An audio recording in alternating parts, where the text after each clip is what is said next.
Qui connaît les 2 premières lois que Hitler a promulguées?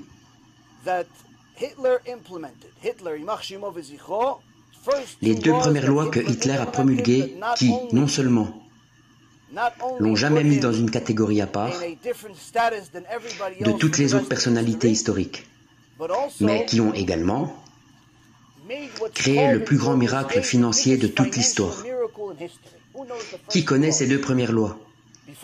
Avant les lois de Nuremberg, avant ça, des années avant, quand Hitler a pris le pouvoir, quelles sont ces 2 premières lois? Ok, je vais vous le dire. Premièrement, plus de pornographie, plus d'homosexualité, plus de ces cochonneries, interdites. Berlin, dans les années 20 et 30, était le Sodome et Gomorrhe de l'époque, de Las Vegas de l'époque, le Sodome et Gomorrhe de l'époque, l'homosexualité, la pornographie, la bestialité, toutes ces cochonneries du monde. Berlin en était la capitale. Il a interdit tout ça. Il a fermé tous les bars, les clubs gays, toute la production. Tout ça était aux mains des Juifs, malheureusement. Deuxièmement, quelle est la seconde loi? Interdiction de prélever des intérêts. Plus de prêts à intérêt. Vous allez me dire pourquoi? Pourquoi plus d'intérêt? Parce que tous ceux qui avaient de l'argent à prêter étaient juifs. Il n'aimait pas ça. Il a dit plus d'intérêt. Pourquoi? À cause des taux élevés que les juifs imposaient. Tellement élevés que ça a mené l'économie allemande à la ruine. Ils l'ont détruite, comme ils avaient détruit la Russie quelques années auparavant avec le communisme.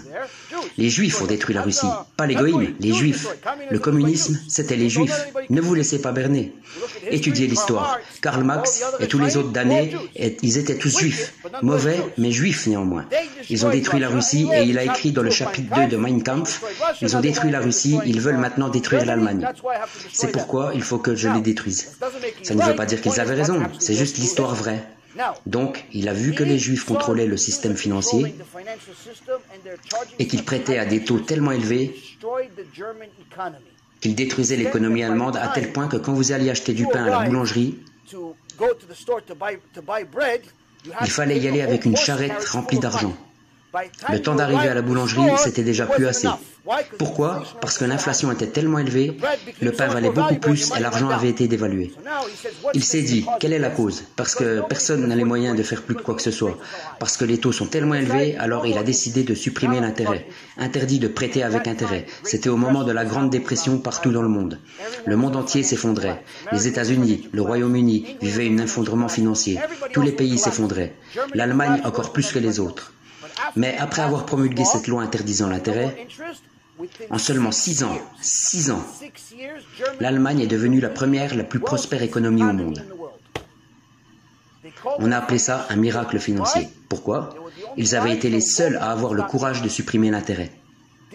Ceci est une des raisons principales pour laquelle ils détestaient les Juifs. Parce qu'ils avaient détruit l'économie à cause de leur cupidité. Ça ne l'excuse pas du tout, ne mélangez pas tout. Mais ceci est en train de recommencer. Le business des prêts en espèces aujourd'hui est en train de détruire l'économie américaine. Pourquoi? Parce que tous ceux qui sont en défaut de paiement, tous ceux qui se sont fait voler, vous savez qui ils sont? Les petites entreprises. Les petites entreprises sont le fondement de l'économie, pas les grandes. Coca-Cola, Apple, Google, Amazon, tous ces grands groupes font marcher les affaires, mais c'est pas ça l'économie. Le fondement de l'économie, ce qui fait prospérer, c'est quand les petites entreprises se créent et prospèrent. Parce que c'est elles qui emploient le plus de personnes. Si les petites entreprises se portent bien, alors l'économie prospère. Si les petites entreprises vont mal, l'économie s'affaiblit. J'ai travaillé 20 ans dans la finance, je sais de quoi je parle. Donc, quand vous avez un secteur dont l'objectif numéro 1, directement ou indirectement, est de détruire les petites entreprises, vous savez quoi? Ça recommence. Et vous verrez bien, personne ne m'écoute, personne ne le dit la Torah, personne n'étudie l'histoire, tout le monde s'en fout, mais ça va exploser. Et vous verrez que Édom, la Torah prédit le retour d'Édom. Le nouvel Édom, c'est l'Amérique.